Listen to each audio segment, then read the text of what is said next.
Juliet's phone screen glowed with the numbers that defined her life. $31.54. At exactly 9 a.m. on that faithful October morning, staring at her bank balance in the middle of Boston Common, she knew she had 3 days until rent was due and absolutely no idea where the remaining $1,168.46 would come from. Rain hammered the park around her, sending other pedestrians scrambling for cover.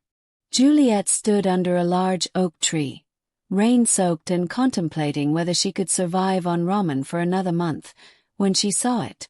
A leather wallet, expensive-looking, tucked partially under the bench beside her, protected from the downpour by the tree's canopy. She picked it up with trembling fingers. The leather was butter-soft, the kind that cost more than her monthly grocery budget. She opened it and her breath caught. Lots of cash. She counted quickly, $3,800 bills. $3,800. More than enough to solve every immediate problem crushing her. Behind the cash she found credit cards. Black cards. The kind with no limits. And a driver's license. Daniel Whitmore, age 35, address in Beacon Hill. She recognized the name immediately. Whitmore Technologies. The billionaire who'd revolutionized cloud computing. His face stared up at her from the ID, polished and confident. Juliet's hands shook. She looked around the empty park. No one watching. No cameras visible. Just her, the rain, and enough money to breathe again. Her father's voice echoed in her memory, as clear as if he were standing beside her. She was 12 years old at a garage sale, finding a $20 bill tucked inside a used book. Her father had made her track down the seller, return it, even though they desperately needed that $20. Afterward, he'd bought her ice cream with money he couldn't spare and said, "That's the price of being able to sleep at night, Juliet. Always worth it." Her father had been dead for 9 years. The lesson hadn't died with him. Juliet photographed the wallet contents with her phone, then pulled up Google Maps. Daniel Whitmore's address appeared immediately. A glass tower in Beacon Hill, the most expensive neighborhood in Boston. She stared at it for a long moment, weighing her options. She could mail it, drop it at a police station, or she could return it directly and know it reached the right person. She chose the subway. 40 minutes later, dripping wet and self-conscious in her worn jeans and discount store jacket, Juliet stood in the lobby of a building where the doorman's uniform probably cost more than her entire wardrobe. The doorman looked her up and down with barely concealed skepticism. "I'm here to return something to Mr. Whitmore," she said, showing him the wallet through the security glass. His expression shifted immediately. He made a quick phone call, spoke in hushed tones, then looked at her with new respect tinged with confusion. "Top floor. Private elevator on your right." The elevator was all mirrors and chrome. Juliet caught her reflection and winced. Her brown hair hung in wet strands around her face.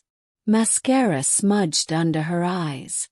She looked like exactly what she was, someone who didn't belong here.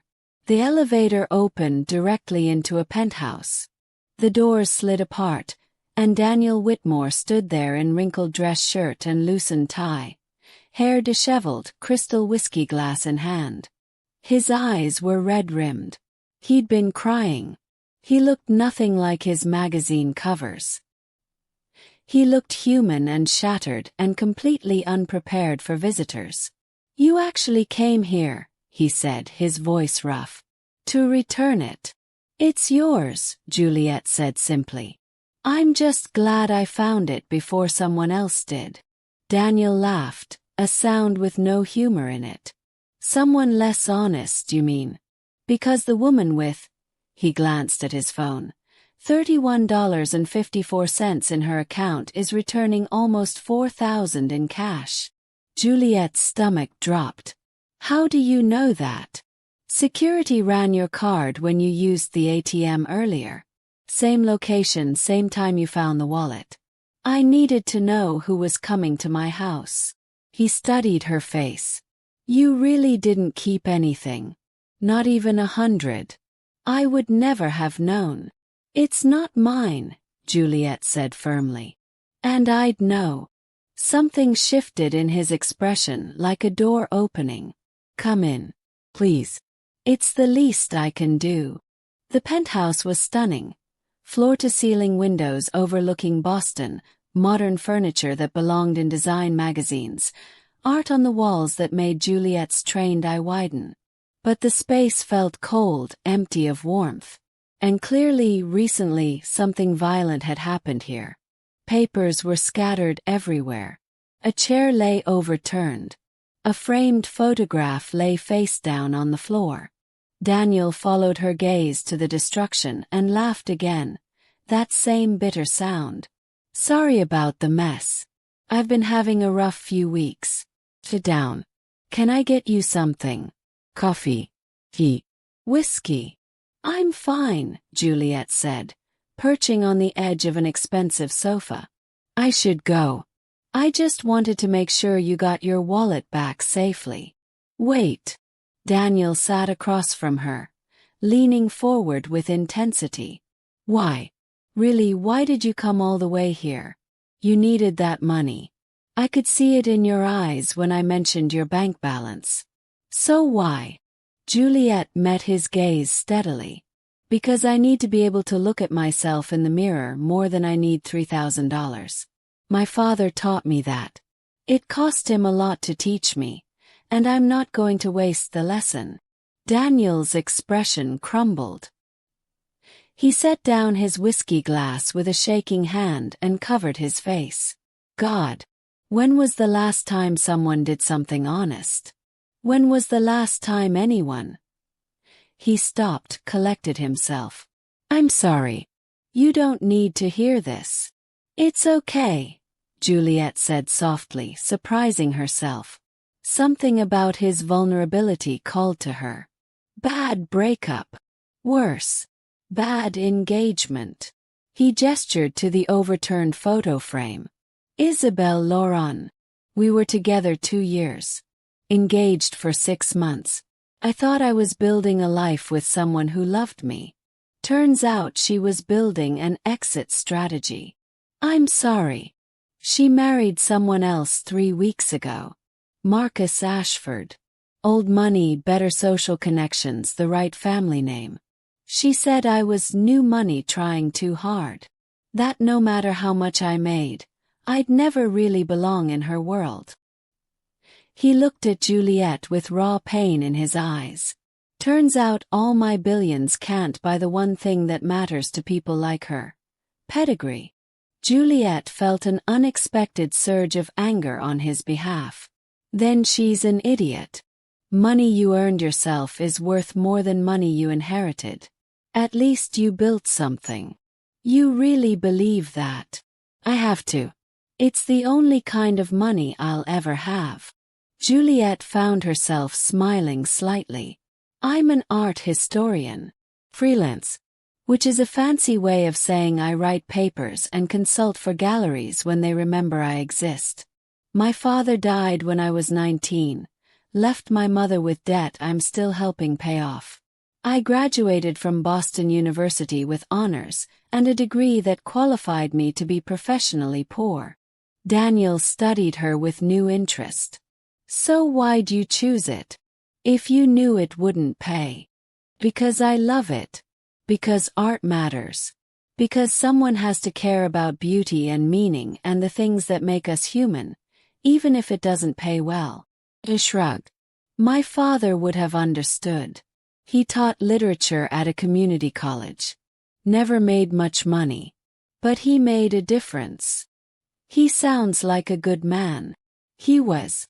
He taught me that integrity matters more than comfort.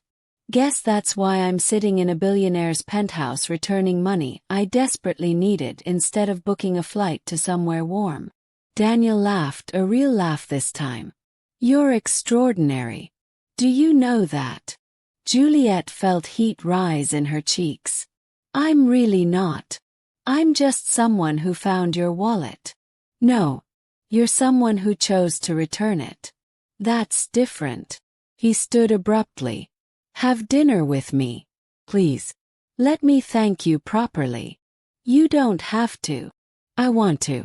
Unless you're uncomfortable. I know I'm a stranger. A stranger who knows your bank balance, which is creepy, and I'm sorry about that. But I'd really like to take you to dinner. Just to say thank you. And maybe because talking to you is the first time I've felt human in 3 weeks. Juliet hesitated. She should say no. Every practical instinct screamed at her to politely decline, thank him for his time, and return to her normal life where billionaires existed only in news articles. But there was something in his eyes, a raw honesty that matched her own, that made her pause. Okay, she heard herself say. Dinner. But somewhere normal. Not anywhere that requires me to know which fork to use first. Daniel's smile transformed his face. I know just the place. An hour later, Juliet sat across from Daniel in a tiny Italian restaurant in the North End, the kind of place with red checkered tablecloths and wine served in simple glasses. The owner, an elderly man named Giuseppe, greeted Daniel with a warm hug and knowing looks at Juliet. Finally, you bring someone nice, Giuseppe said, patting Daniel's shoulder. Not like that last one. This one has kind eyes. After Giuseppe shuffled away, Juliet raised an eyebrow. You come here often. Every week. My parents weren't around much when I was building the company. Giuseppe kind of adopted me. Taught me that money doesn't make you rich. People do. Daniel poured wine for both of them. So tell me about art. What drew you to it? Juliet's eyes lit up. Have you ever stood in front of a painting and felt like the artist was speaking directly to you? Like they reached across time and space to share something true. That's what art does. It's humanity's way of saying, I was here, I felt this, I mattered. That's worth preserving.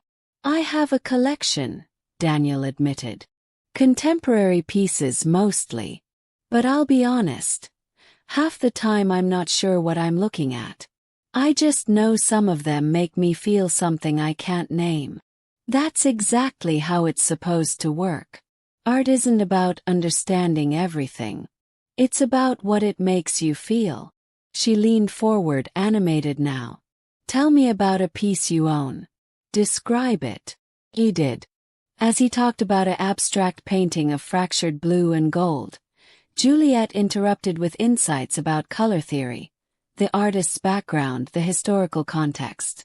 Daniel watched her more than he listened, fascinated by her passion. You should see the rest of my collection, he said. I'd love to hear what you think about the other pieces. Are you using art to get me back to your place? Juliet teased. Absolutely. Is it working? She laughed. Maybe. Over the next 3 weeks, Juliet fell into Daniel's orbit in a way that felt both inevitable and terrifying. He invited her to the Museum of Fine Arts for a contemporary exhibition opening.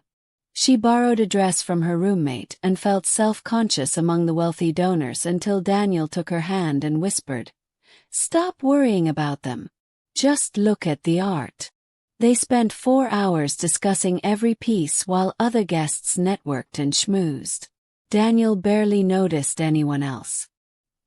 His focus was entirely on Juliet, on her interpretations, her excitement, the way her hands moved when she explained something she loved.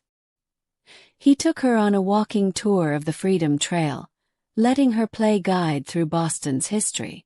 She made colonial America come alive with stories and context, and he found himself learning more in 3 hours with her than he had in years of living in the city. She invited him to her tiny studio apartment in Allston for dinner. She cooked pasta with cheap wine, apologizing for the cramped space, the second-hand furniture, the view of a brick wall. Daniel had never felt more comfortable anywhere. After dinner, she showed him her research.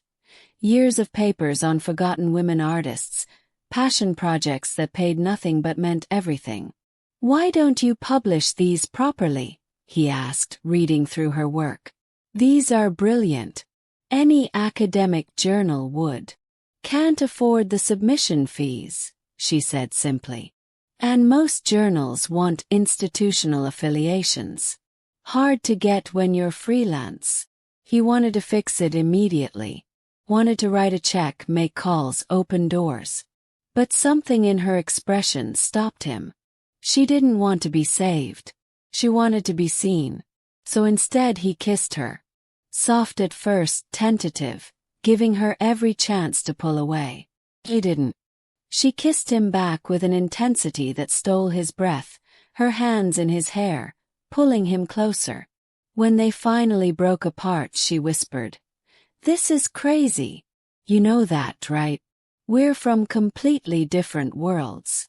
"So we'll build a new one," he said. For a few perfect weeks they did. He brought her to charity galas where she felt out of place, but he made her feel valued. She brought him to gallery openings for her friends where he bought pieces not to show off but because she taught him to see their worth. They found a rhythm between his world and hers, creating spaces where both belonged. Then the first photograph appeared online. A gossip blog called Boston Elite Insider posted a grainy image of them leaving the Museum of Fine Arts together. His arm around her waist.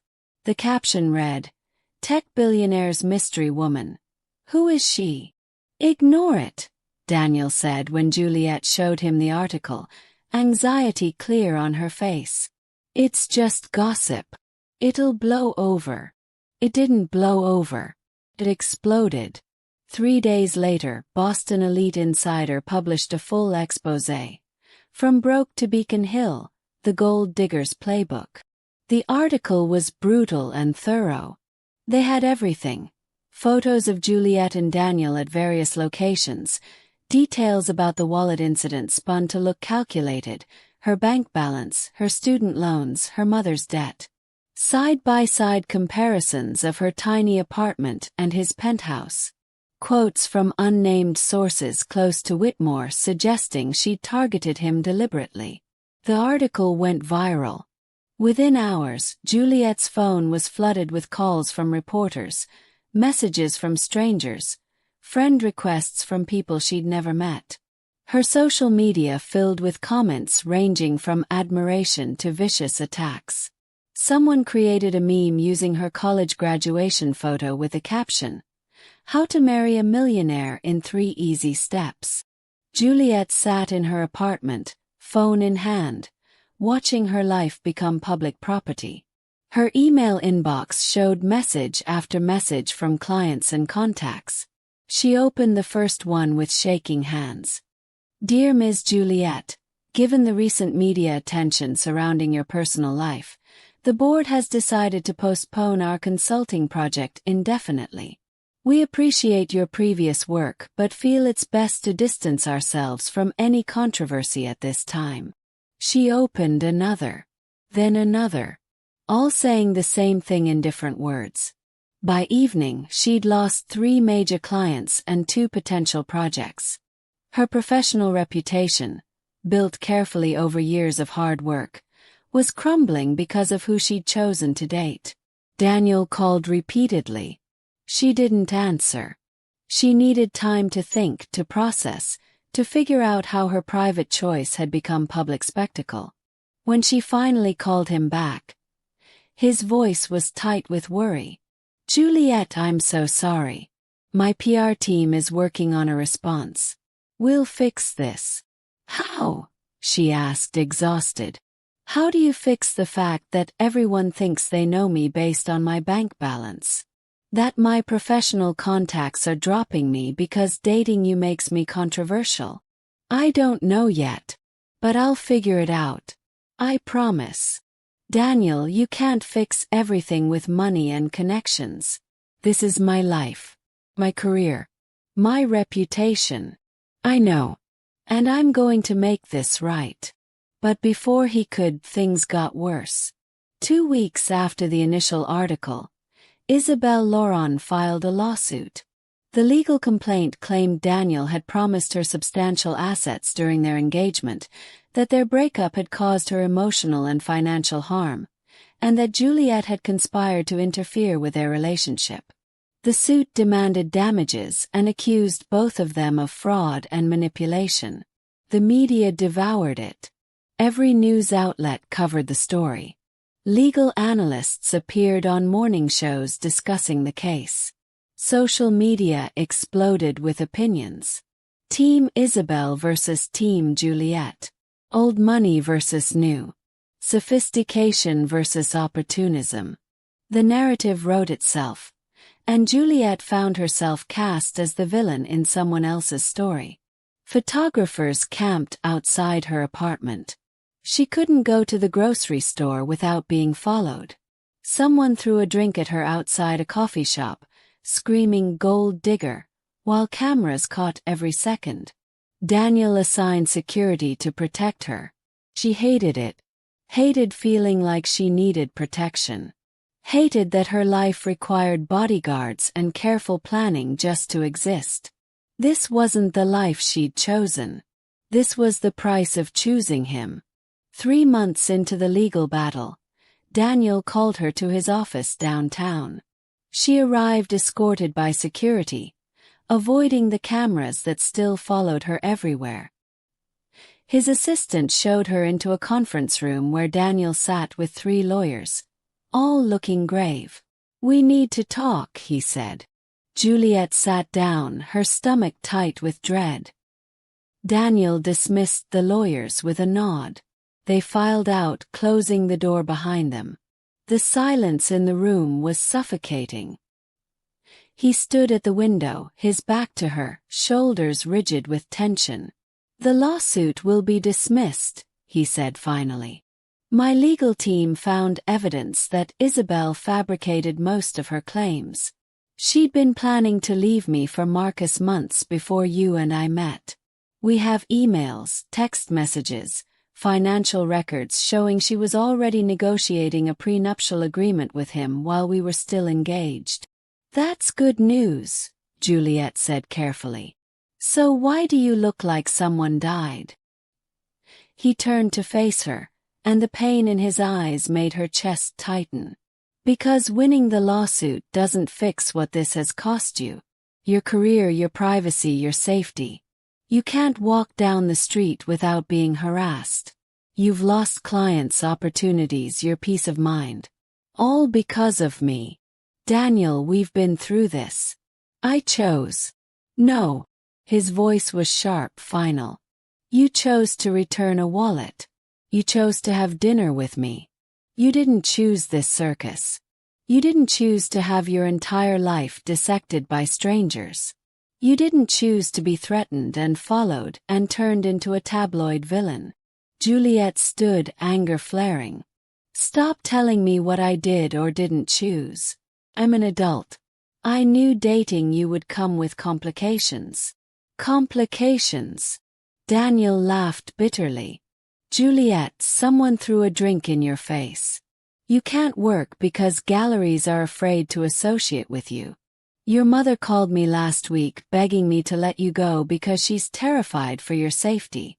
This isn't complications. This is destruction. So what are you saying?" He met her eyes, and she saw the decision already made there. "I'm saying you deserve better than this. You deserve a life where you're not defined by who you're dating. Where you can build your career without my baggage destroying it. Where you can be safe." "That's not your decision to make," Juliet said, her voice shaking. "I'm making it anyway. I can't watch you destroy your life for me. I won't. You don't get to do this." Juliet's hands clenched into fists. "You don't get to decide what I can handle. You don't get to protect me by erasing me from your life. That's not love, Daniel. That's you being scared and calling it noble." "Maybe I am scared," he shot back. "Maybe I'm terrified that staying with me will cost you everything that matters. Your work, your reputation, your future. How is that love? How is letting you sacrifice everything for me anything but selfish? It's selfish because you're making the choice for both of us. Tears burned in Juliet's eyes. You're deciding I'm too fragile, too weak to choose my own risks. Did you ever think maybe I'm strong enough to fight for what I want? That maybe what I want is you, even with all the mess that comes with it. You shouldn't have to fight for something that should be simple, Daniel said quietly. Love shouldn't be a war zone. Love is whatever we make it. And right now, you're making it into abandonment. Juliet grabbed her bag, her whole body shaking. You know what the worst part is? I actually believed you were different. I believed you saw me as an equal. But you're just like everyone else, deciding what's best for the poor girl who can't possibly know her own mind. Juliet. No. You've made your choice. You get to live with it. She walked to the door, then turned back. For what it's worth, I would have chosen you. Every day with all the problems, I would have chosen you. But you didn't trust me enough to let me make that choice. She left before he could respond, before she could see if her words had landed, before she could break down completely. The weeks that followed were the hardest of Juliet's life. The lawsuit was dismissed publicly. Evidence of Isabel's fraud exposed in the media. Public opinion shifted slightly in Juliet's favor, but the damage was done. The reporters eventually moved on to other scandals. The harassment slowed. But the silence from Daniel was absolute. His lawyers handled all communication. Professional, distant, final. Juliet threw herself into work, taking any consulting job she could find from galleries willing to overlook the scandal. Slowly, painfully, she rebuilt her professional reputation. And then, 8 weeks after their breakup, she received a call that changed everything. Ms. Juliet. This is Catherine Park from the Hendricks Gallery in San Francisco. We're familiar with your work on forgotten women artists, and we'd like to offer you a curator position. It's a permanent role with a substantial salary and creative freedom. I'll be honest, the publicity around your personal life didn't hurt. Controversy sells tickets in the art world. But your work speaks for itself. Would you be interested? Juliet stared at her phone long after the call ended. San Francisco. A real position. Her dream job. Everything she'd worked toward, finally within reach. She had 1 week to decide. On the 6th day, Juliet sat at her small desk surrounded by moving boxes. She'd accepted the position. Her tiny apartment was packed up, her life ready to be transplanted across the country. Starting over felt right. Necessary. But before she left, she needed to say something. Not for Daniel but for herself. She pulled out stationery, real paper, because some things deserved the weight of permanence, and began to write. Daniel, I'm not writing to change your mind or beg you to reconsider. I'm writing because you deserve the truth, even if you won't hear it in person. You taught me that integrity matters. You noticed it, valued it, made me feel seen in a way I'd never experienced. Then you took it away by making the most dishonest choice possible, deciding my future without me. You said you couldn't watch me destroy my life for you. But Daniel, you weren't watching. You were controlling. There's a difference between protecting someone and deciding they're too fragile to choose their own risks. I'm not fragile. I'm not a problem to be solved or a victim to be saved. I'm a woman who knew exactly what she was choosing and was brave enough to choose it anyway. You were the one who was afraid. Afraid that love wouldn't be enough. Afraid that you'd repeat whatever patterns hurt you before. Afraid that letting yourself be vulnerable meant losing control. So you controlled the one thing you could, the ending. I'm not asking you to save me. I never was. I was asking you to stand with me. To trust that I'm strong enough to know what I want and brave enough to fight for it. Love is the honest path. It's harder than protection, harder than running away. But we both chose hard once before. The night I returned your wallet, the night you let yourself be vulnerable with a stranger. I'm moving to San Francisco. The Hendricks Gallery offered me a curator position, everything I've worked for. My first exhibition opens December 15th. I'm calling it The Honest Choice. I'll be there. If you want to try again, really try as equals, as partners who trust each other to make their own choices, I'll be there too. But only if you're ready to do the hard thing. Only if you're ready to let me be as strong as I actually am. I hope you find whatever you're looking for. I hope it makes you happy. And I hope someday you realize that love isn't about keeping people safe from the world. It's about standing together while the world does its worst. And choosing each other anyway. Juliet. She sealed the letter, addressed it to his penthouse, and walked 3 blocks in the cold November rain to drop it in a mailbox. Then she boarded a plane to San Francisco and didn't look back. The Hendricks Gallery was everything Juliet had dreamed of. Intimate but respected, focused on emerging voices, committed to artists who'd been overlooked by traditional institutions. Her exhibition, The Honest Choice, featured 12 artists who'd overcome adversity through integrity, immigrants who'd refused to compromise their vision, working-class creators who'd stayed true to their roots, people who'd chosen the hard path because it was the right one. The centerpiece of her show was a mixed-media installation she'd created herself. A bronze sculpture of a wallet, open to reveal not money but seeds growing into flowering vines. Roots breaking through metal. Life emerging from transaction. The placard read, "What we choose to return grows into what we become." Opening night arrived cold and clear. December 15th. Juliet stood in the gallery wearing a simple black dress, hair pulled back, trying to quiet the nervousness in her stomach. Her mother had flown out from Boston, pride shining in her eyes. Colleagues and art world contacts filled the space, examining pieces, reading artist statements, discussing the work with the seriousness it deserved. Juliet should have felt triumphant. This was her moment. Her vision, her work, her success earned entirely on her own terms. But there was an empty space beside her, a missing presence that dulled the victory. She'd sent the letter 6 weeks ago. No response. She hadn't expected one, had told herself she'd written it for closure, not hope. But hope was a stubborn thing, and every time the gallery door opened, her heart jumped.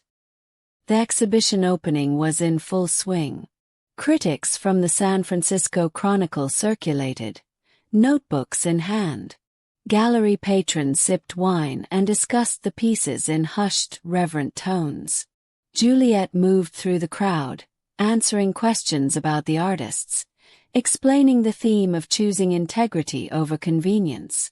"The wallet piece is extraordinary," an older woman said, studying the bronze sculpture with its emerging vines. "It's about transformation, isn't it? About how our choices reshape us." "Exactly," Juliet said. "Every choice we make plants seeds. Some grow into gardens. Some into prisons. We decide which by what we choose to cultivate." The woman smiled knowingly. "Sounds like you learned that lesson the hard way."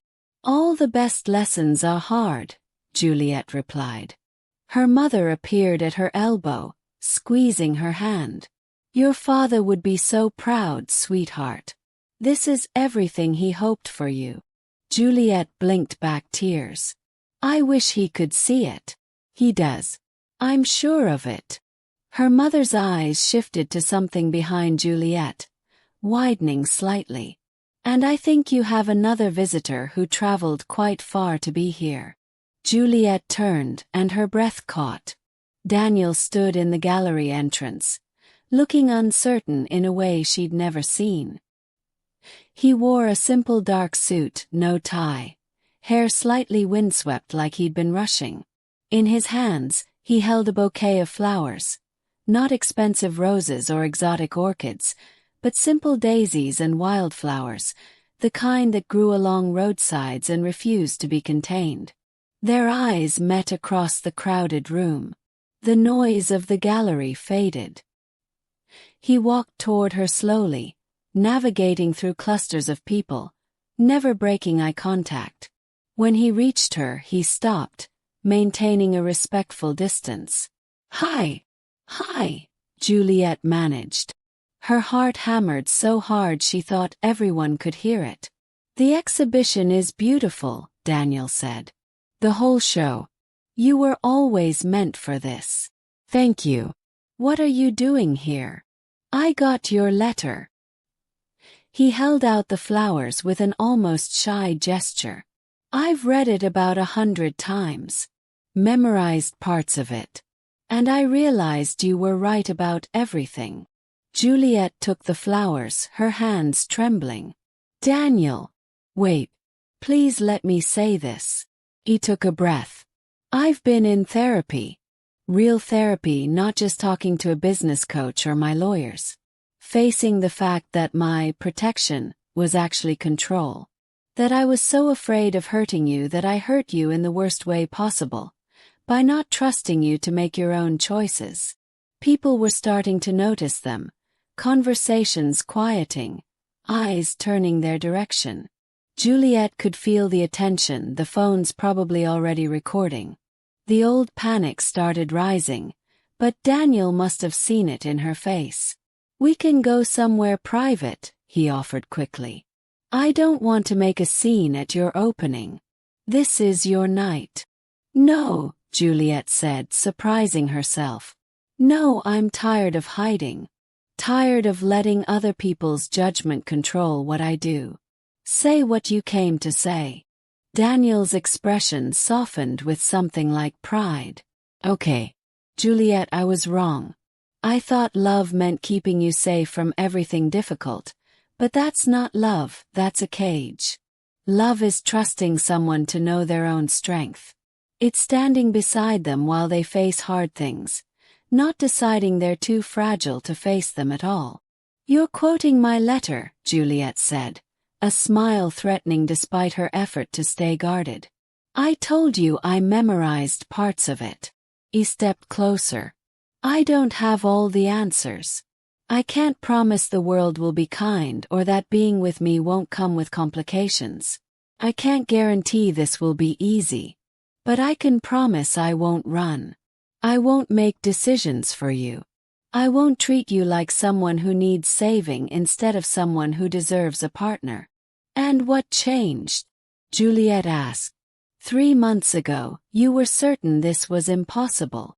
"I lost you," Daniel said simply. "I lost you, and I realized that all my reasons for pushing you away were just fear dressed up as nobility. I was repeating the same patterns my parents taught me. That love is about control and provision, not partnership. That caring for someone means making their choices for them. And I was wrong." Tears spilled down Juliet's cheeks.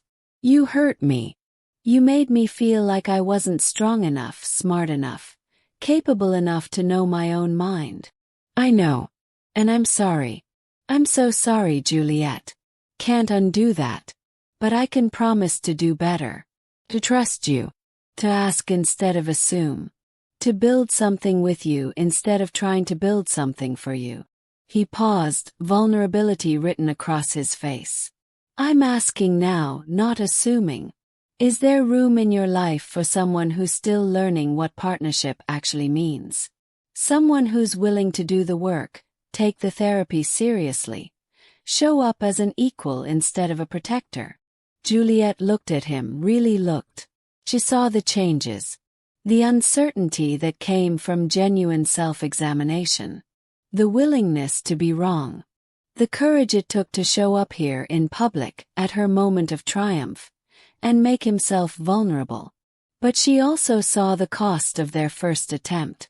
The career damage, the harassment, the pain of being pushed away when she'd needed him to stand with her. "I'm not going back to how things were," she said firmly. "I'm not giving up my career or my independence. I'm not moving back to Boston. I'm not becoming arm candy at your events or letting you solve my problems with money. And I'm not accepting protection as a substitute for partnership." "I wouldn't ask you to," Daniel said. "I'm not offering to save you or fix things. I'm asking if you'd be willing to build something new. Here in San Francisco. With boundaries and therapy and separate apartments until we figure out what healthy actually looks like. With honest conversations and shared decisions and the understanding that we're equals learning together. That's what you're offering. That's what I'm asking for. A chance to do this right. To be the partner you deserved from the beginning." He gestured to her bronze wallet sculpture. "You taught me that what we choose to return grows into what we become. I'm choosing to return to you, not as someone who needs saving, but as someone I want to build a life with. If you'll have me." The gallery had gone completely quiet. Every eye was on them. Phones were definitely recording. By tomorrow, this would be all over social media. Billionaire groveling at art exhibition, second chance romance, whatever narrative people wanted to spin. Juliet realized she didn't care. Let them watch. Let them record. Let them have their opinions. This was her choice to make, and she was making it for herself. "I need conditions," she said. "Anything. Couples therapy. Not eventually. Starting immediately. I'm talking weekly sessions with someone who specializes in power dynamics and healthy communication. Done. We keep our own apartments for at least 6 months. We date like normal people. No jumping back into intensity." "Agreed. You don't get to make decisions about my safety or my career without consulting me. Ever.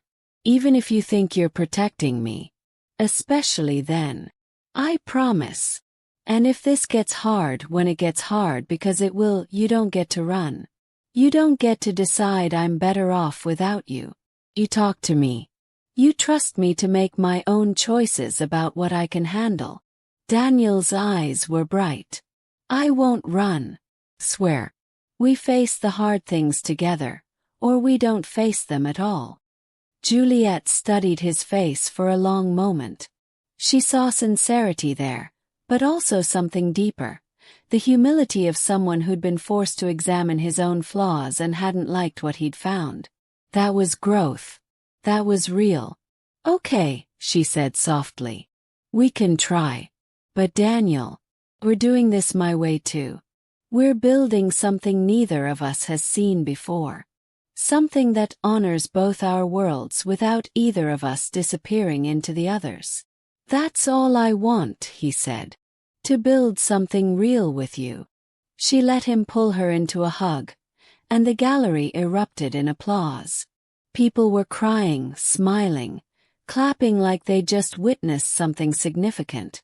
Juliet laughed against Daniel's chest, overwhelmed by the absurdity and beauty of this moment. "We're going to be all over the internet again," she murmured. "Probably," Daniel agreed. "Are you okay with that?"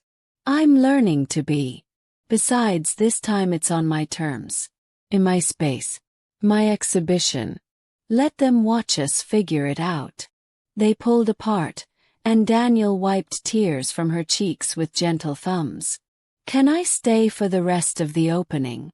I'd really like to hear you talk about the other artists. And I promise I'll buy something that's not just to impress you." "You can stay," Juliet said. "But I'm introducing you to my mother, and she's going to interrogate you." I'm terrified and honored. The rest of the evening passed in a blur of conversation and celebration. Daniel met Juliet's mother, who grilled him politely but thoroughly about his intentions. He examined every piece in the exhibition, asking questions that showed he'd actually learned from their previous conversations about art. He bought a painting from an immigrant artist, Not the most expensive piece, but the one Juliet had told him moved her most. When the gallery finally closed, they walked together through San Francisco's streets, bundled against the December cold. They didn't hold hands yet. That would come with time. For now they walk side by side, partners negotiating new terrain. Where do we start? Daniel asked. Therapy, Juliet said firmly. I already have names of counselors who specialize in relationships with power imbalances. We call tomorrow and book our first session. And after that we figure it out one day at a time. One honest choice at a time. 6 months later, they'd built something neither could have imagined. Daniel relocated his company's operations to San Francisco, creating jobs and opportunities while learning to exist in Juliet's world without overshadowing it. She curated 2 more exhibitions, each more successful than the last, her reputation growing entirely on her own merit. They attended therapy every week without fail, learning to communicate across the gaps their different backgrounds created. They kept separate apartments but spent increasing time together, building intimacy slowly and deliberately. They navigated public attention by setting firm boundaries and refusing to let others define their relationship. And when Daniel finally proposed, simply at Boston Common where she'd found his wallet, with a modest ring they'd chosen together, Juliet said yes, not because he'd saved her, but because they'd learned to save themselves and each other in equal measure. Their wedding was small. Just family and close friends gathered in a gallery space, surrounded by art. During the reception, the bronze wallet sculpture from Juliet's exhibition held pride of place, a reminder of where they'd started. Beside it, a new placard read, "The best investment, being someone who returns what they find, and someone who learns what they need to grow." Juliet stood with her mother, watching Daniel laugh with his own family across the room, and felt profound gratitude for that rainy morning when she'd chosen integrity over convenience. "You did good, sweetheart," her mother said. "Your father would be proud of both of you." "I hope so," Juliet said. "I hope he'd think the lesson was worth it. It always is. The hard choices always are." If you've stayed with us through Juliet and Daniel's journey from that rainy morning in Boston Common to this moment of hard-won happiness, thank you for being here. Their story reminds us that integrity isn't just about the big dramatic moments. It's about the small choices we make when no one's watching, the courage to demand partnership over protection, and the willingness to do the hard work that real love requires. Please like this video if their story resonated with you. Subscribe for more powerful narratives about choosing the honest path even when it's difficult. And comment below telling us where you're watching from and what integrity means to you in your own relationships. Your stories matter. Your choices matter. And remember, what we choose to return, whether it's a wallet or trust or respect, grows into what we become. Until next time, choose the honest path. It's always worth it.